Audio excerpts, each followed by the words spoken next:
At para sa ating huling balita, sa ikinasang anti-illegal drug operation sa Baganga, Davao Oriental, naaresto ang top 6 high-value individual na matagal ng target ng mga otoridad.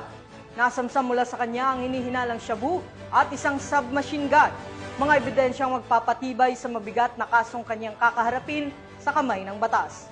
Patrolwoman Reyna Rose Disipulo, ibalita mo. Bumagsak sa kamay ng mga batas ay tinuturing na top 6 high-value individual sa bayan na isinagawang anti-illegal drug operation na pinangunahan ng mga operatiba ng Regional Police Drug Enforcement Unit 11, katuwang ang iba't ibang unit ng kapulisan nitong Agosto sa Porogmag, Tinabangay B, Barangay Banao, Baganga, Davao Oriental.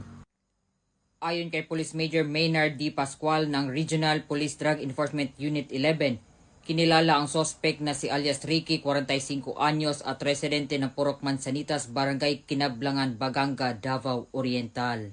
Sa operasyon na recover mula sa sospek ang humigit kumulang 12 gramo na hinihinalang shabu na tinatayang nagkakahalaga ng 81,600 pesos, isang kalibre 45 light submachine gun, isang magazine at 5 bala.